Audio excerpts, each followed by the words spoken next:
Hi everyone, welcome to the marker.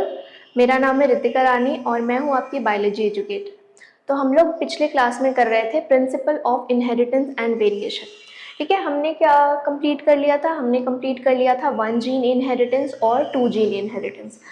हम लोग को एक एग्जाम्पल पढ़ना है प्लियोट्रॉपी का, जो एनसीईआरटी में कोडोमिनेंस के टॉपिक के अंदर दिया हुआ है एक नेक्स्ट पैराग्राफ में। ठीक है, जो कि है पी का स्टार्च ब्रांचिंग एंजाइम के बारे में। तो पहले उसको कंप्लीट करते हैं। वो एक्चुअली है एक प्लियोट्रॉपिक जीन का एग्जाम्पल, पर उसमें दिया हुआ है एनसीईआरटी में, उसने दिया है कोडोमिनेंस के टॉपिक के अंदर। ठीक है, तो लेट्स स्टडी क्या है ये starch branching enzyme in B plant. देखो, एक जीन है जिसको हम कहते हैं बी जीन। ठीक है, किसमें होता है? पी प्लांट में, क्योंकि मेंडल सारे एक्सपेरिमेंट्स पी प्लांट में कर रहे थे। हम पी प्लांट को ही लेकर सारा कुछ पढ़ रहे हैं। ठीक है, अब देखो हमने क्या बोला था, पी प्लांट में एक सीड का जो शेप था वो राउंड था और रिंकल्ड था। ठीक है, हमने पढ़ा कि सीड का शेप कैसा होता था, या तो राउंड या तो रिंकल्ड, राइट। इसमें से राउंड जो था हमारा वो डोमिनेंट ट्रेट था और रिंकल्ड वाला हमारा रिसेसिव ट्रेट हुआ करता था। मतलब जब भी राउंड वाले एलील के साथ रिंकल्ड वाला एलील आएगा तो कौन डोमिनेट करेगा? हमेशा राउंड वाला एलील। इस कंडीशन में सीड का शेप कैसा होगा? राउंड होने वाला है। ठीक है, अब देखो ये जीन जो है बी जीन, ये क्या करते हैं? ये बी जीन सीड के शेप को भी कंट्रोल करता है और सीड के साइज को भी कंट्रोल करता है। ठीक है, बी जीन किसको किसको कंट्रोल करता है? सीड के शेप को, मतलब राउंड और रिंकल्ड भी हो सकता है, और इसी जीन के इन्फ्लुएंस में सीड का साइज भी डिटरमाइन हो सकता है। अब सीड का साइज क्या क्या हो सकता है? एक तो हमें पता है कि लार्ज साइज हो सकता है, एक हमें पता है स्मॉल साइज हो सकता है। ठीक है, ये तो होगा। अब देखो होता क्या है कि लार्ज और स्मॉल तो हमें मिलता ही है सीड, पर इंटरमीडिएट सीड्स भी मिल जाते हैं हमें पी प्लांट में। ठीक है, यहाँ पर लार्ज और स्मॉल के अलावा कैसे मिलते हैं? इंटरमीडिएट साइज के। यहाँ पर तो कोई इंटरमीडिएट नहीं मिल रहा था, या तो राउंड है या तो प्रॉपर्ली रिंकल्ड है। ऐसा कुछ इंटरमीडिएट वाला सिचुएशन नहीं था यहाँ पर यहाँ पर इंटरमीडिएट वाली सिचुएशन है। इसका मतलब यहाँ पर ये दोनों जो है वो साथ में मिलकर काम कर रहे हैं। ठीक है, साथ में मिलकर काम कर रहे हैं, या फिर या तो लार्ज वाला कंप्लीटली स्मॉल वाले पर डोमिनेट नहीं कर सकता। तो क्या एग्जाम्पल हो सकता है यहाँ पर? या तो इनकम्प्लीट डोमिनेंस, दो कंडीशन हो सकता है, या तो हो सकता है कोडोमिनेंस। ठीक है, पर यहां पर जब देखा गया तो फाइनली ये वाला सिचुएशन रहता है, कोडोमिनेंस नहीं रहता है। ठीक है, तो हम कोडोमिनेंस को यहां से हटा देते हैं।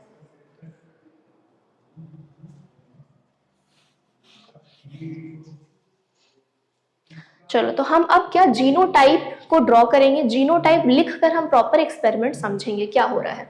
देखो बी जीन है, तो हमने क्रॉस किया सबसे पहले कैपिटल बी और स्मॉल बी का। ये क्या हो गए? पेरेंट्स। ये हो गए पेरेंट्स। चलो अब हम F1 बनाते हैं। तो F1 में हमारे पास क्या आया? कैपिटल बी और स्मॉल बी। जब F1 में हमारे पास कैपिटल बी स्मॉल आया तो टेक्निकली यहाँ होना क्या चाहिए? यहाँ होना चाहिए हमारे पास सीड का कलर कैसा होना, सीड का शेप कैसा होना चाहिए? राउंड। सीड का शेप हमारे पास राउंड होना चाहिए, और होना क्या चाहिए? लार्ज साइज होना चाहिए। पर यहाँ पर सीड जो है वो लार्ज साइज की नहीं होती है। यहाँ पर सीड हमें मिल जाती है कैसी? इंटरमीडिएट साइज की। ठीक है, तो हमें यहाँ पर जो सीड का साइज मिलता है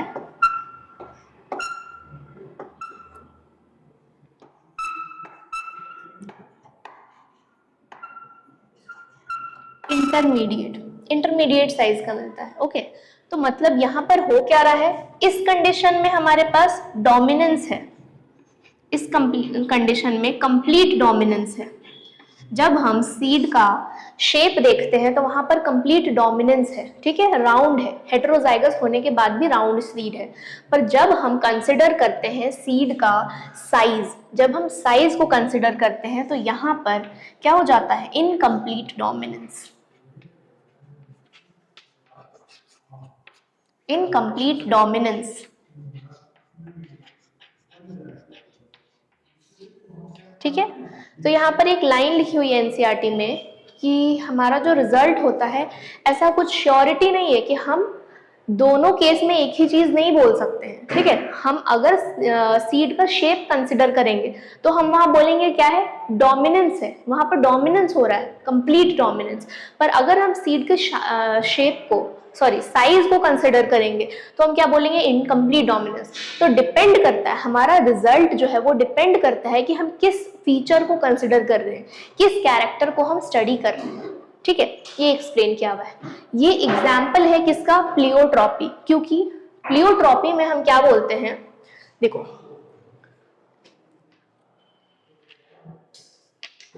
प्लियोट्रॉपी होता क्या है,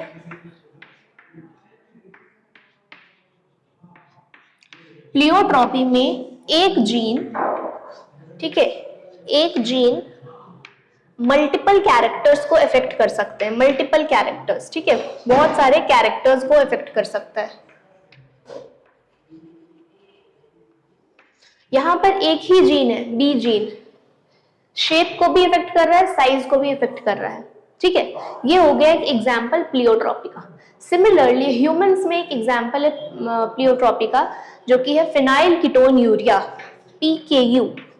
ये ह्यूमंस का एक डिजीज है। ठीक है, ह्यूमंस में एक डिजीज होता है फिनाइल कीटोन यूरिया। इसमें क्या बनता है, फिनाइल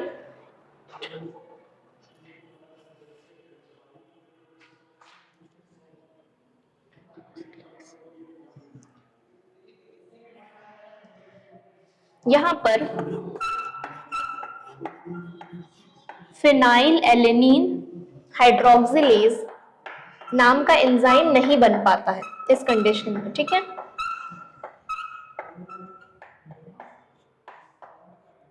अगर म्यूटेशन हो गया तो ये प्राइमरी इफेक्ट हुआ। और इफेक्ट क्या हो जाता है, हेयर और स्किन पर, skin and hair pigmentation effect होता है। क्या हो जाते हैं, रिड्यूस, कम हो जाते हैं, स्किन और हेयर के पिगमेंट्स कम हो जाते हैं। ये इसका सेकेंडरी इफेक्ट हो गया। मतलब यहाँ पर दो चीजों को कंट्रोल किया जा रहा है एक जीन से। ठीक है, एक तो फिनाइल एलेनिन हाइड्रोक्सिलेज नहीं बनेगा, दूसरा स्किन और हेयर के पिगमेंट्स कम हो जा रहे हैं। ठीक है, ये भी एक एग्जाम्पल आता है प्लियोट्रॉपी का, जो कि ह्यूमंस के अंदर होता है। ठीक है, ह्यूमंस के अंदर ये डिजीज होती है, एक एग्जाम्पल है प्लियोट्रॉपी का। चलो, प्लियोट्रॉपी हमने समझ ली है, एक जीन इफेक्ट कर रहा है दो कैरेक्टर्स को। अब हम समझने की कोशिश करते हैं, ऐसा भी हो सकता है ना कि मल्टीपल जीन मिलकर एक कैरेक्टर को इफेक्ट करे। ठीक है, एक जीन मल्टीपल कैरेक्टर्स को इफेक्ट कर सकता है। अब मल्टीपल जीन मिलके एक कैरेक्टर को इफेक्ट कर सकते हैं, उसको हम क्या बोलते हैं, पॉलीजेनिक इनहेरिटेंस। तो नेक्स्ट हम स्टडी करने वाले हैं पॉलीजेनिक इनहेरिटेंस के एग्जाम्पल्स। ओके,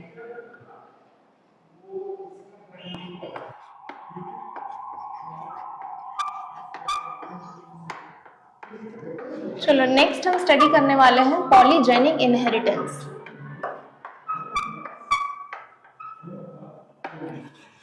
यहां पर क्या हो रहा है, यहां पर नाम से समझ में आ रहा है पॉलीजेनिक मतलब मोर देन 2 जीन्स। ठीक है, तो मोर देन 2 जीन्स में क्या आता है, 3 या फिर उससे भी ज्यादा। ठीक है, 3 और मोर जीन्स मिलकर अगर एक कैरेक्टर को इफेक्ट कर रहे हैं तो हम क्या बोलते हैं इस कंडीशन को, इस इनहेरिटेंस के पैटर्न को हम बोलते हैं पॉलीजेनिक इनहेरिटेंस। इसका एक एग्जाम्पल क्या है, इसका एक एग्जाम्पल है skin colour in humans, skin colour in humans.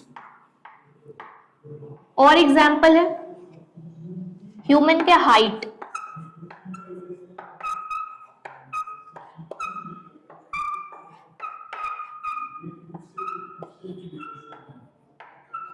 देखो, ये ऐसे टाइप के इनहेरिटेंस पैटर्न होता है जहां पर कोई भी चीज कंटिन्यूअस चल रहा है। मतलब स्किन कलर इन ह्यूमंस में कभी भी हम देखते हैं तो ऐसा तो नहीं है कि एक पर्टिकुलर डार्क शेड है और एक लाइट शेड है, ठीक है, ऐसा कोई फिक्स्ड नहीं है, बीच में बहुत सारे शेड के वेरिएशंस होते हैं। हाइट में ऐसा नहीं है कि कोई या तो 6 फुट का ही होगा या तो 4 फुट का ही होगा, 6'1", 6'2" भी हो सकता है, 4'1", 4'2", 4'3", सब हो सकते हैं। तो यहाँ पर कंटिन्यूअस चल रहा है, ठीक है, ग्रेडियंट के फॉर्म में चीजें चल रही है, ग्रेडियंट के फॉर्म में वेरिएशंस आ रहे हैं। यहाँ पर कोई एक फिक्स्ड नहीं है। जैसे हमने सीड का शेप पढ़ा, या तो राउंड होगा या तो रिंकल्ड ही होगा। यहाँ पर ग्रेडियंट के पैटर्न में चीजें चल रही हैं। ओके, देखो, तो जब हम बोलते हैं स्किन कलर इन ह्यूमंस,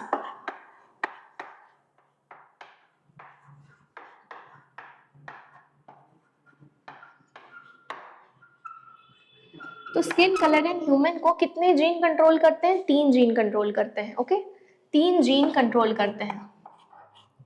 एक हो गया ए, एक हो गया बी जीन और एक हो गया सी जीन, ठीक है। 3 टाइप के जीन्स जो होते हैं, 3 पेयर ऑफ जीन्स जो होते हैं वो कंट्रोल करते हैं स्किन के कलर को ह्यूमंस में। अब देखो, अगर जहां पर ये तीनों जीन डोमिनेंट फॉर्म में होंगे, तीनों, ठीक है, होमोजाइगस डोमिनेंट फॉर्म में होंगे तीनों जीन, वहां पर स्किन का कलर सबसे डार्क होगा। तो इसको हम क्या कह देते हैं? Extremely dark. इसका फिनोटाइप कैसा होगा? Extremely dark. नाउ अगर मान लो वही क्या हुआ, यहां पर सब के सब रिसेसिव फॉर्म में है,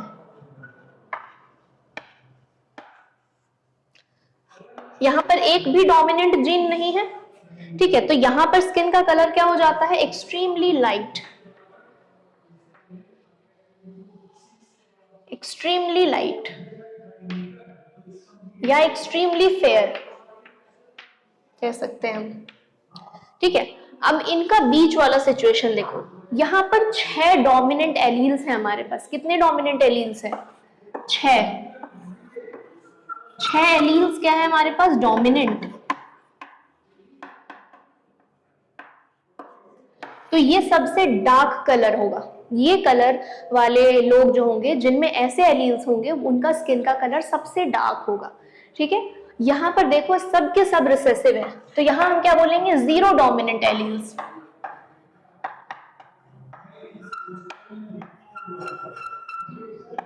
जीरो डोमिनेंट एलील्स। तो ऐसे कलर वाले जो इंडिविजुअल होंगे, ऐसे जीन कॉम्पोजिशन वाले जो इंडिविजुअल होंगे, वो एक्सट्रीमली लाइट, सबसे फेयर, ठीक है। अब देखो, इनका बीच का सिचुएशन क्या बन रहा है? बीच का सिचुएशन में हम आ जाते हैं। इनका बीच का सिचुएशन होगा 3 डोमिनेंट एलील्स हो सकते हैं, 3 कोई से भी डोमिनेंट एलील्स हो सकते हैं। हम मान के चल लेते हैं ऐसा, ये कंडीशन है।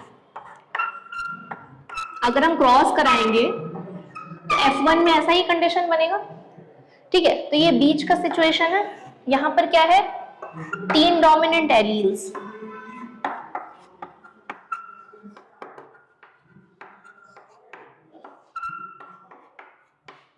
तो यहां पर जो स्किन का कलर होता है वो भी क्या होगा? बीच का होगा, इंटरमीडिएट।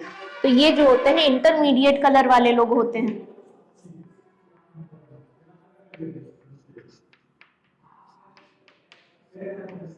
है ना, ठीक है।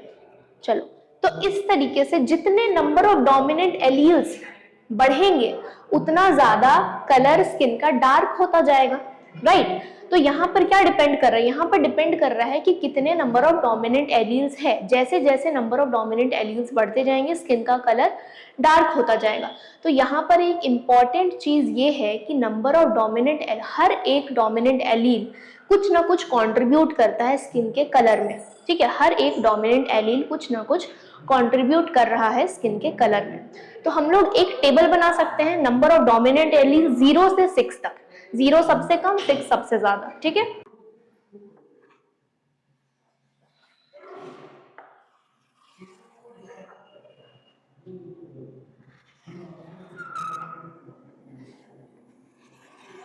चलो, तो हम लोग यहाँ पर टेबल बनाते हैं कि कितने नंबर ऑफ डोमिनेंट एलील्स होते हैं तो स्किन का कलर क्या होगा, जीनोटाइप क्या होगा, फिनोटाइप क्या होगा। तो हम यहाँ पर सबसे पहले लिख लेंगे नंबर ऑफ डोमिनेंट एलील्स ठीक है, नंबर ऑफ डोमिनेंट एलील्स इस कॉलम में लिखेंगे। नेक्स्ट हम आ जाएंगे, यहां पर हम जीनोटाइप लिखेंगे और यहां पर हम लिखेंगे फिनोटाइप।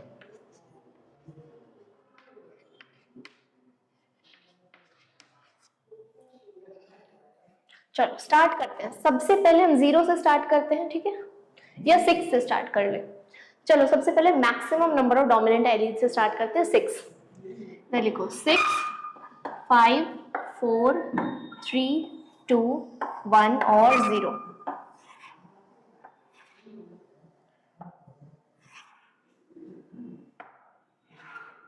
चलो जीनोटाइप लिखते हैं, फटाफट सब लोग लिखेंगे, साथ में लिखेंगे, ठीक है। जीनोटाइप लिखो। हमारे पास तीन, हम ए बी सी 3 टाइप के जीन्स है, ठीक है। मैक्सिमम क्या होगा, capital A capital A, capital B capital B, capital C, okay. फिर 5, ये कंडीशन हो सकता है, और भी कंडीशंस हो सकते हैं। क्या हो सकता है, इसमें बहुत सारे कंडीशन हो सकते हैं। ये वाले को हम यहाँ पर स्मॉल कर सकते हैं, बाकी सब कैपिटल। यहाँ पर ये वाला स्मॉल कर सकते हैं, बाकी सब कैपिटल। एक एक एग्जाम्पल हम लोग लिख लेते हैं, ठीक है, एक एक एग्जाम्पल। हमें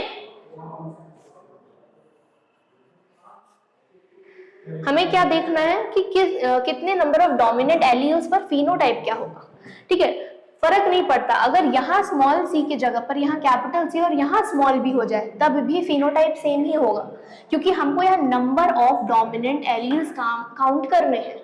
नंबर ऑफ डोमिनेंट एलील्स किसी भी तरीके से 5 होने चाहिए। फर्क नहीं पड़ता कि कैपिटल ए के साथ स्मॉल ए हो जाए, या कैपिटल बी के साथ स्मॉल बी हो जाए, या कैपिटल सी के साथ स्मॉल सी हो जाए, कोई फर्क नहीं पड़ता है, ठीक है। चलो नेक्स्ट आ जाते हैं, एक एक एग्जाम्पल लिखेंगे।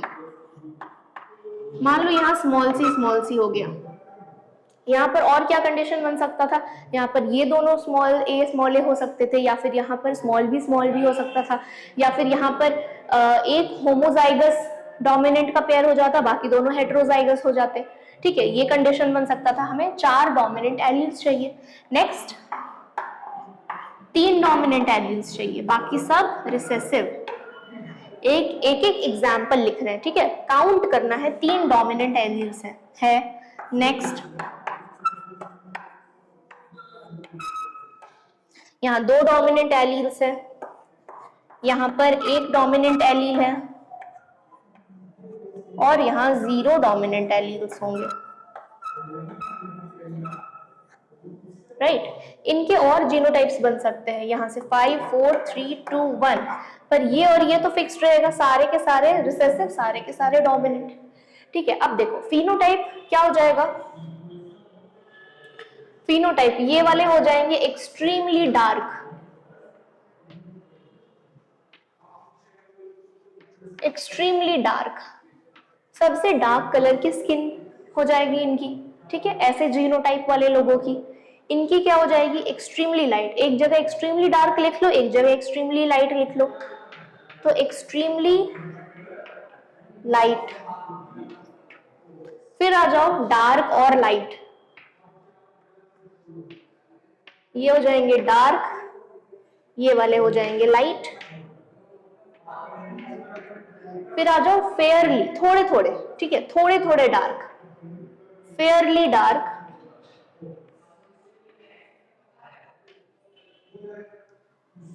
फेयरली लाइट,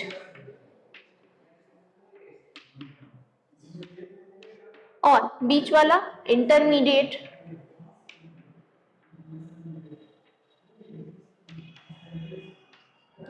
ठीक है, तो ये हो गया स्किन कलर।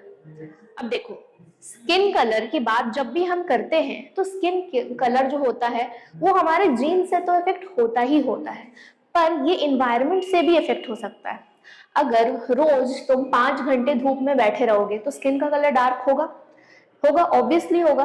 तो हम क्या बोल सकते हैं कि ऐसे जो कैरेक्टर्स होते हैं वो क्या होते हैं, जिनका फिनोटाइप जो है जीन्स से तो इफेक्ट होता ही होता है, प्लस ये इन्वायरमेंट से भी इफेक्ट हो सकते हैं। सिमिलरली जब हम हाइट की बात करते हैं, इंसानों की हाइट हम बोलते हैं जीन्स से डिटरमाइन होती है, पर हाइट किसकी वजह से आती है? ग्रोथ हार्मोन की वजह से आती है। ठीक है, हम में जितना ज्यादा ग्रोथ हार्मोन होगा हमारे बोन्स उतने ही ज्यादा लंबे होंगे, राइट।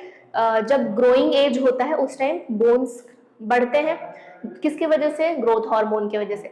ग्रोथ हार्मोन कैसे सिक्रीट होता है? एक्सरसाइज, स्लीप, इनके वजह से सिक्रीट होता है। तो जो बच्चा ज्यादा एक्सरसाइज करेगा, अच्छे से सोएगा, उसके ग्रोथ हार्मोन ज्यादा रिलीज होंगे तो उसकी हाइट भी बढ़ेगी। तो ये क्या हो गया? एनवायरमेंटल फैक्टर्स या फिर अपने आसपास के सिचुएशन, हमारा लाइफस्टाइल कैसा है, उससे भी इफेक्ट होते हैं। ठीक है, तो ऐसे कैरेक्टर्स अपने जीन्स से तो इफेक्ट होंगे ही होंगे, प्लस कुछ लाइफस्टाइल या एनवायरनमेंट से भी इफेक्ट होते हैं। ओके, ये हो गया हमारा पॉलीजेनिक इनहेरिटेंस। नेक्स्ट हम पढ़ेंगे सेक्स डिटर्मिनेशन, कि कैसे डिटरमाइन कर सकते हैं कि जो भी ऑफस्प्रिंग होगा उस वो मेल होने वाला है या फिर फीमेल होने वाला है। ओके,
ओके, नेक्स्ट हम स्टडी करने वाले हैं सेक्स डिटर्मिनेशन। ठीक है, कि कोई भी ऑफस्प्रिंग फीमेल होने वाला है या मेल होगा, ये कैसे पता चलेगा?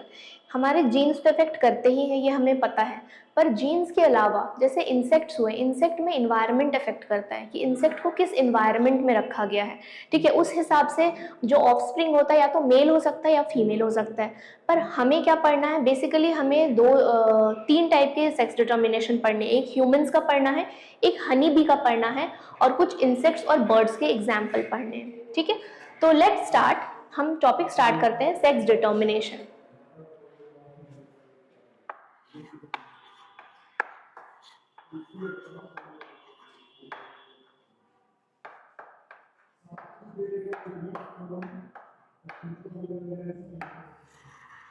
अब देखो, सेक्स डिटर्मिनेशन अलग अलग टाइप के ऑर्गेनिजम्स में अलग अलग टाइप का हो सकता है। ठीक है, फॉर एग्जाम्पल ह्यूमंस में हम जानते हैं, ह्यूमंस में हम क्या जानते हैं कि फीमेल जो होती है उसमें कैसे क्रोमोसोम्स होते हैं। फीमेल में हमारे पास क्या होता है? 44 क्रोमोसोम्स जो होते हैं, ऑटोसोम्स, प्लस XX, राइट। और मेल्स में क्या होता है? मेल्स में होते हैं 44 प्लस XY, राइट। ये हो गया ह्यूमंस का एग्जाम्पल। अब कुछ देखो, जैसे ड्रोसोफिला है, ड्रोसोफिला में भी सेम सिचुएशन होते हैं। ड्रोसोफिला का अगर एग्जाम्पल ले लो, पहली बात तो ड्रोसोफिला होता क्या है? ड्रोसोफिला जो होता है वो फ्रूट फ्लाई होता है, ठीक है। कभी भी कोई भी सब फल, स्पेशली फल, केला या अंगूर सड़ रहे होते हैं तो उसके आसपास मक्खी जैसे छोटे छोटे स्ट्रक्चर्स भिन भिनाते हुए दिखेंगे, ठीक है। That is fruit fly, that is Drosophila. Okay, वही होते हैं ड्रोसोफिला। उनमें कैसा होता है? उनमें भी सेम ह्यूमन के जैसा होता है, पर उनमें टोटल कितने क्रोमोसोम्स होते हैं? 2n = 8 होते हैं ड्रोसोफिला में, ठीक है। 2n = 8। जैसे हमारा 2n = कितना होता है? 46। हमारा 2n = 46। ये 44 और 2 और 45, 46, राइट। तो हमारे 2n = 46। इनका क्या होता है? टोटल 8 क्रोमोसोम्स होते हैं। अब देखो ड्रोसोफिला में भी XX जो होगा वो कैसी होंगी? फीमेल होंगी, ठीक है। 6 इनके पास क्या होंगे? ऑटोसोम्स होंगे। और ये कंडीशन हो गया तो फीमेल होंगी। और अगर यहीं पर XY हो गया तो क्या होगा? Male Drosophila, right. ये मेल ड्रोसोफिला हो गया। अब आ जाते हैं बर्ड्स पर, ठीक है। बर्ड्स का एग्जांपल लेते हैं। बर्ड्स में क्या कंडीशन है? बर्ड्स में देखो जो इनके ऑटोसोम्स है वो तो है ही, ठीक है। ऑटोसोम्स जो है वो तो दोनों में इक्वल है। अब ऑटोसोम्स के अलावा, ठीक है, ऑटोसोम्स के अलावा अगर ZW हो गया, ZW हो गया तो वो क्या हो जाएंगी? फीमेल।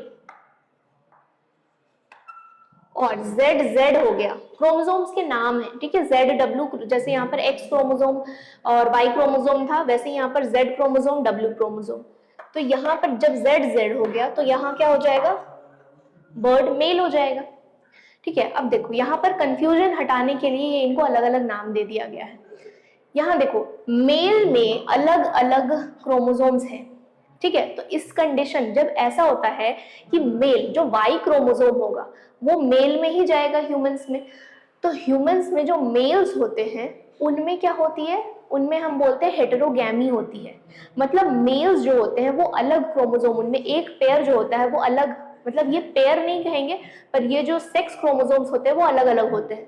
तो ऐसे कंडीशनों को हम क्या कहते हैं? यहाँ पर क्या है? मेल हेटेरोगैमी है। मतलब मेल के जो सेक्स क्रोमोसोम्स है वो अलग अलग है, वो एक पेयर नहीं बना पाते हैं, ठीक है, सेम नहीं है।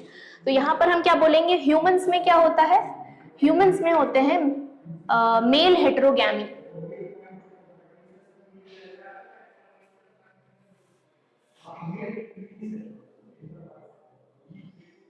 ह्यूमंस में मेल हेटेरोगैमी होती है।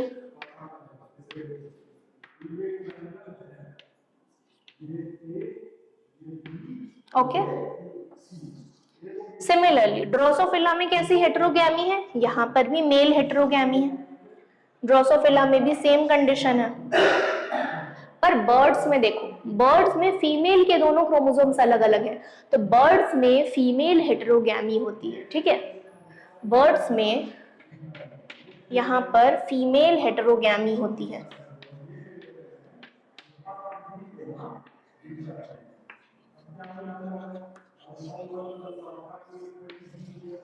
समझ में आया? ये हमको 3 एग्जाम्पल्स याद करने हैं। इनके अलावा अब हमको डिटेल में थोड़ा सा पढ़ना है ह्यूमंस के सेक्स डिटर्मिनेशन के बारे में और हनी बी के सेक्स डिटर्मिनेशन के बारे में, ठीक है।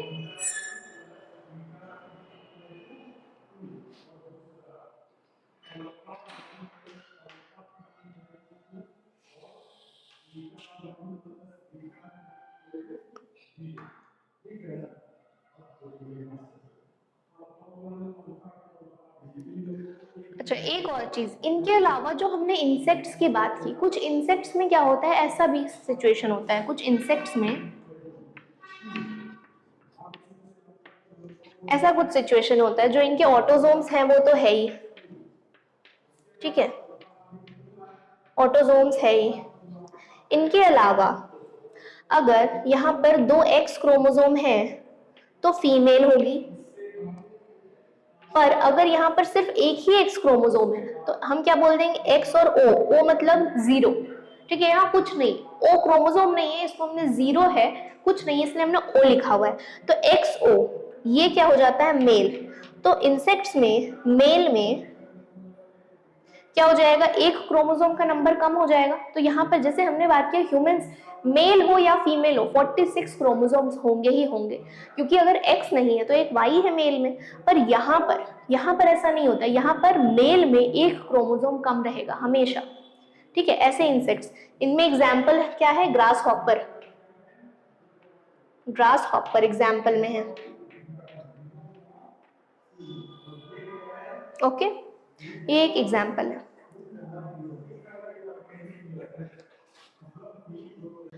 चलो तो सबसे पहले हम स्टार्ट करते हैं ह्यूमंस के लिए।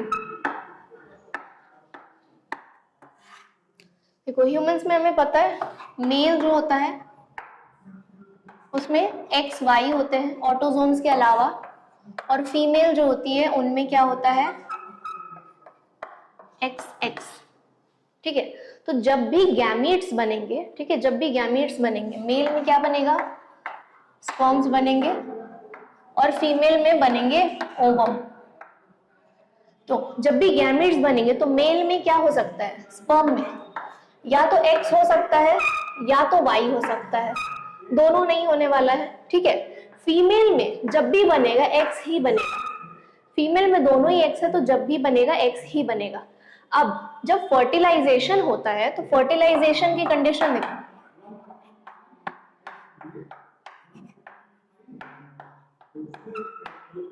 फर्टिलाइजेशन में क्या होता है, मेल और फीमेल जो गैमेट्स है वो एक साथ आते हैं। तो मेल में हमने क्या पढ़ा, या तो एक्स होगा या तो वाई होगा, ठीक है, और फीमेल के पास क्या है, सिर्फ एक्स है। तो अगर हम फर्टिलाइजेशन करवाए तो ये मेल के हैं और ये एक फीमेल का है, तो अगर ये एक्स मेल के इस एक्स से कंबाइन करेगी तो जो भी ऑफस्प्रिंग बनेगा वो कैसा बनेगा, एक्स एक्स, और फीमेल का ये एक्स मेल के वाई के साथ अगर कंबाइन करेगा तो कैसा ऑफस्प्रिंग बनेगा, एक्स वाई, ये जीन्स जाएंगे ऑफस्प्रिंग में। तो हमें क्या पता है एक्स एक्स कैसा होता है, एक्स एक्स क्या होती है, फीमेल, और एक्स वाई क्या होता है, मेल। तो किसके गैमीट्स से डिटरमाइन हो रहा है कि फीमेल ऑफस्प्रिंग होगी या मेल, मतलब लड़की पैदा होगी या लड़का पैदा होगा, किसके गैमीट्स से डिटरमाइन हो रहा है। फीमेल तो नहीं कर सकती क्योंकि फीमेल में सिर्फ एक्स क्रोमोसोम ही है, किससे हो रहा है, मेल से डिटरमाइन हो रहा है। मेल का अगर वाई फीमेल के एक्स के साथ फ्यूज करता है तो क्या होगा, मेल चाइल्ड होगा, और अगर मेल का एक्स फीमेल के एक्स के साथ फ्यूज करता है तो कैसे होगी, लड़की पैदा होगी। तो यहाँ पर डिटरमाइनिंग फैक्टर किसके स्पर्म्स है, मेल के। तो हम क्या बोल सकते हैं, मेल गैमीट्स determine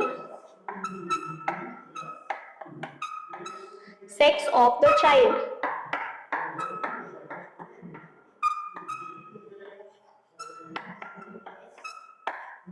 राइट। तो हमारे सोसाइटी में यूजुअली फीमेल्स को ब्लेम किया जाता है कि लड़की पैदा हुई है, एक्चुअली किसके गैमेट्स डिटरमाइन करेंगे, लड़के के गैमेट्स। लड़की तो कभी भी लड़का पैदा करने के लिए बना ही नहीं सकती है, वाई क्रोमोसोम बना ही नहीं सकती है, वो तो मेल के ही आएंगे। अब यहाँ पे देखो मेल की भी गलती नहीं है, ठीक है, क्योंकि पता नहीं होता किसी को कि एग के साथ कौन सा वाला स्पर्म फ्यूज करने वाला है।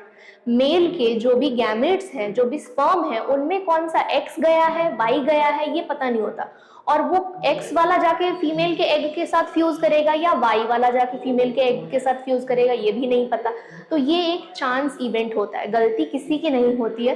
पर अगर फीमेल को बोला जाए तो वो तो बिल्कुल ही लॉजिकल नहीं है, फीमेल की कहीं से भी कोई गलती नहीं है, फीमेल ऐसे क्रोमोसोम बना ही नहीं सकती है, ठीक है, कि जो अलग अलग फीमेल या मेल चाइल्ड को डिटरमाइन कर सके, ओके। तो लॉजिकली वैसे गलती किसी की नहीं है, पर फीमेल की तो बिल्कुल भी नहीं है, ओके।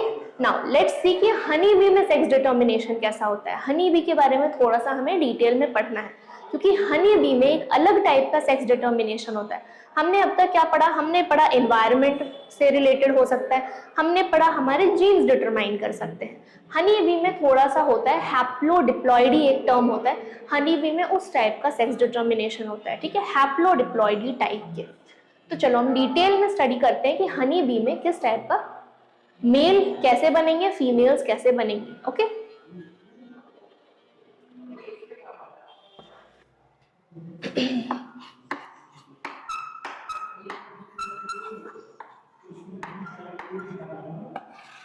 देखो हनी बी क्या है, मधुमक्खी, ठीक है। मधुमक्खी के बारे में थोड़ा सा पहले जान लेते हैं कि मधुमक्खी के जो हाइव होता है, जो छत्ता होता है, उसमें कितने टाइप्स की मधुमक्खियां होती है। देखो छत्ते में 3 टाइप के, हनी बी के जो सोसाइटी होती है उसमें 3 टाइप के लोग होते हैं, 3 टाइप की हनी बीज होती है। एक को हम बोलते हैं क्वीन। क्वीन एक छत्ते में सिर्फ एक ही होगी, ठीक है, वो रानी है, उसको रानी की तरह रखा जाता है, वो कोई काम नहीं करती है, ठीक है। एक होती है क्वीन जिसका काम सिर्फ एक ही है, एग ले करना, फ्यूचर जनरेशंस को पैदा करना, बस एक ही काम है। दूसरी होती है वर्कर बी।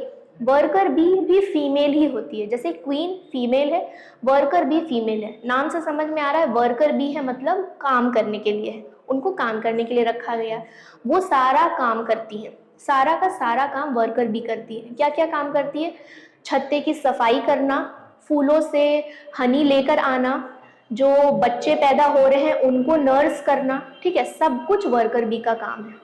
प्रोटेक्शन करना हाइव का, जो डंक मारने आती है ना, वो भी वर्कर बी ही डंक मारती है, क्योंकि हाइव का प्रोटेक्शन करना भी उनका ही काम है, ठीक है। एक होता है मेल मेंबर, ओके, कुछ मतलब मेल मेंबर्स होते हैं। अब मेल मेंबर्स का वो भी कुछ काम नहीं करते हैं, ठीक है। हमने क्या बोला, क्वीन होती है जिसका एक ही काम है एग ले करना, वर्कर भी सारा का सारा काम करती है, प्रोटेक्शन से लेकर सफाई से लेकर खाना लाना, बच्चों को नर्स करना, सब उसी का काम है।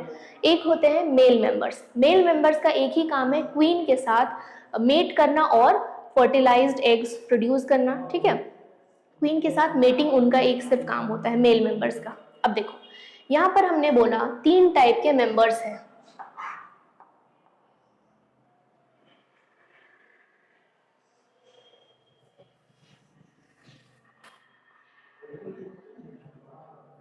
हमने बोला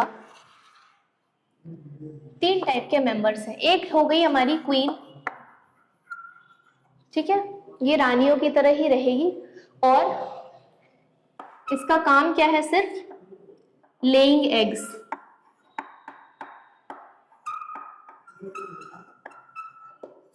सिर्फ इतना काम है और कुछ भी नहीं करेगी ये, ठीक है। नेक्स्ट वर्कर बीज।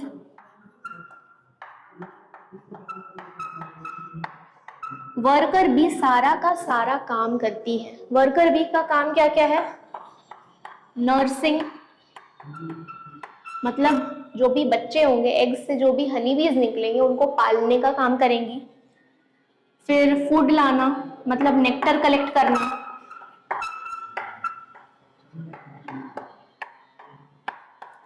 फ्लावर से नेक्टर कलेक्ट किया जाता है, वही फिर हनी में कन्वर्ट हो जाता है, ठीक है। तो फ्लावर से नेक्टर कलेक्ट करना इनका। और क्या काम है, protection of hive,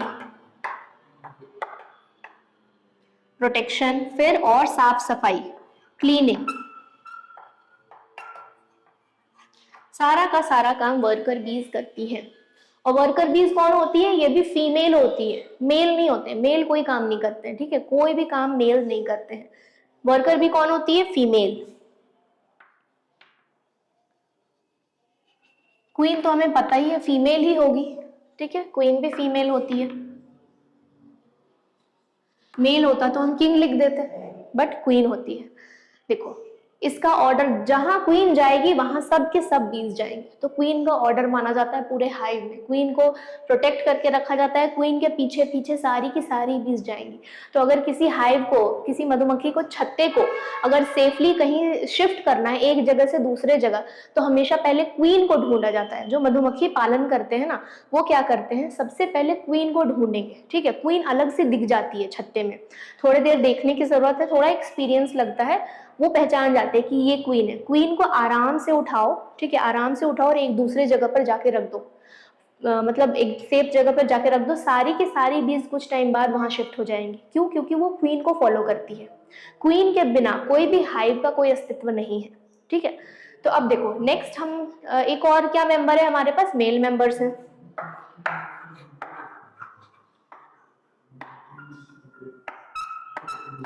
male members है। अब ये क्वीन हमारे पास एक हाइव में सिर्फ एक ही होती है, कभी भी एक हाइव में दो क्वीन नहीं होगी, हमेशा एक हाइव में एक छत्ते में सिर्फ एक ही क्वीन होती है। तो क्वीन का नंबर फिक्स्ड है, एक ही होगा। वर्कर बीज बहुत सारी हो सकती है, ठीक है, बहुत सारी हो सकती है बीज। मेल मेंबर्स ये भी बहुत सारे हो सकते हैं। अब देखो मेल मेंबर का काम एक ही है, मेटिंग। मेल मेंबर का भी कोई काम नहीं है, मेटिंग करते हैं। इनके लाइफ में एक ही काम है, मेटिंग करेंगे। मेटिंग करने के बाद मेल मेंबर्स मर जाते हैं। ठीक है, अब देखो ये जो होते हैं मेल है, इनका जो क्रोमोसोम्स होते हैं वो एक ही सेट इनके पास होता है। ठीक है, इनके क्रोमोसोम्स कैसे होते हैं, एन, मतलब एक ही सेट होता है इनके क्रोमोसोम्स में। जैसे हम बात करते हैं अगर हनी बी का एन इक्वल्स टू क्या होता है, 16।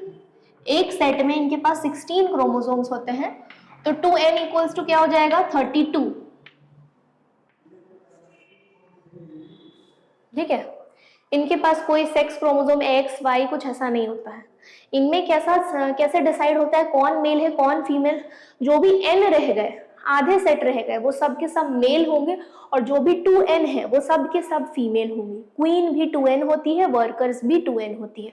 मतलब क्वीन और वर्कर्स जो फीमेल है उनमें कितने क्रोमोसोम्स प्रेजेंट है, 32, और मेल में 16। ठीक है, तो इनमें कितने प्रेजेंट होंगे, 2n, और यहां पर भी 2n।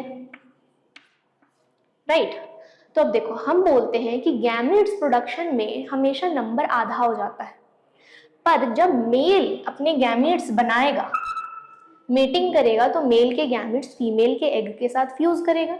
तो मेल जब गैमेट्स बनाएगा तो हमेशा माइटोसिस से बनाएगा, कभी भी मियोसिस नहीं करेगा। ठीक है, हमेशा माइटोसिस, क्योंकि नंबर इसका और आधा तो नहीं करना ना, हमें n/2 नहीं करना, n ही रखना है।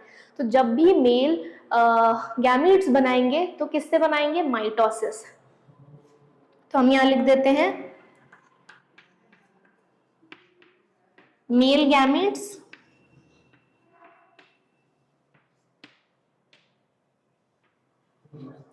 formed by माइटोसिस, हमेशा। ठीक है, हमेशा। समझ में आया? तो अब देखो फ्यूजन अगर होता है तो क्या क्या कंडीशन हो सकती है। फीमेल तो n हो जाएगा इनके गैमेट्स, तो हम यहां पर लिख देते हैं फीमेल गैमेट्स। और फीमेल गैमेट्स कौन बनाएगा, वर्कर बीज बनाएंगी? फीमेल गैमेट्स वर्कर बीज बनाएंगी? कभी भी नहीं। वर्कर बीज का काम है ही नहीं, सिर्फ क्वीन का काम है एग ले करना, वर्कर का कभी काम नहीं होता, वर्कर का इतना ही काम है। ठीक है, तो फीमेल गैमेट्स कौन बनाएगा, क्वीन भी बनाएगी, और ये क्या होंगे, एन होंगे। ठीक है, एन होगा। मेल गैमेट्स भी एन है, मेल गैमेट्स भी एन है हमारे पास।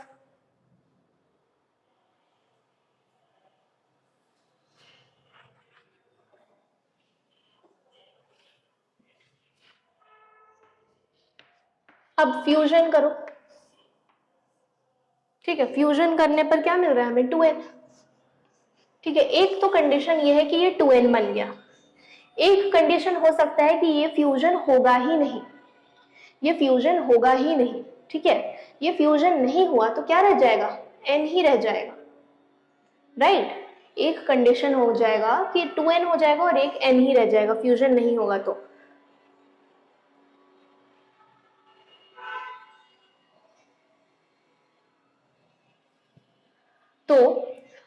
क्या होने लगता है कि अगर मान लो ये 2n है तो इसमें दो कंडीशन हो सकते हैं।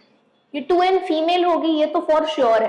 अब फीमेल में क्वीन होगी या वर्कर बी होगी, ये किस पर डिपेंड करता है, ये डिपेंड करता है कि बचपन में ये वर्कर बीज ने जो एग ले, वर्कर बीज का क्या काम था, नर्सिंग। ठीक है, पालना, जो फर्टिलाइज्ड एग्स है उनको पालने का, उनको जो भी खाना खिलाते हैं वो रॉयल जेली खिलाया या नहीं। जिसको भी एक ही एक ही फर्टिलाइज्ड एग को रॉयल जेली से नरिश किया जाएगा। अगर उसको रॉयल जेली मिल रही है तो वो बड़ी होकर क्या बनेगी, क्वीन। उसमें अंदर कैपेसिटी होगा कि वो एग लेकर पाएगी, जिसको भी रॉयल जेली खिलाया जाएगा, और सिर्फ एक को ही रॉयल जेली खिलाया जाता है, ठीक है। बाकियों को नॉर्मल जो खाना होता है वो खिलाया जाता है, तो बाकी क्या बनेंगी, वर्कर बीज, ठीक है। तो यहां पर क्या हो सकता है, अगर रॉयल जेली खिलाया गया, तो ये क्या बन जाएगी, क्वीन। और अगर नहीं खिलाया गया तो क्या बनेगी, वर्कर, राइट। अब देखो ये फर्टिलाइज नहीं हुआ है, मतलब फीमेल का गैमेट में कोई मेल का गैमेट नहीं आया, फीमेल का गैमेट यहाँ पर डायरेक्ट ऐसे ही आ गया, कोई फर्टिलाइजेशन नहीं हुआ है। अगर यहाँ पे फर्टिलाइजेशन नहीं होगा तो ये क्या बन जाएगा, ये मेल में डेवलप हो जाएगा, क्योंकि मेल हमें पता है एन होते हैं, तो मेल भी तो डेवलप होना जरूरी है। तो मेल कैसे डेवलप होते हैं, फीमेल का जो एग होता है, फीमेल के जो गैमीट्स होते हैं, उनमें अगर फर्टिलाइजेशन नहीं हुआ तो वो मेल में बन जाते हैं, ठीक है। अगर बिना फर्टिलाइजेशन के अगर कोई ऑफस्प्रिंग बन रहा है, उसको हम क्या कहते हैं, पार्थिनोजेनेसिस, ठीक है, उसको हम कहते हैं पार्थिनोजेनेसिस। तो यहाँ पर क्या हो रहा है, यहाँ हो रहा है पार्थिनोजेनेसिस।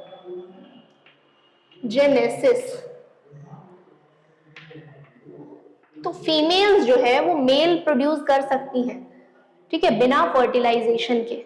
समझ में आया। नाउ ये हमारा कंप्लीट हो जाता है सेक्स डिटर्मिनेशन यहाँ पे, ठीक है।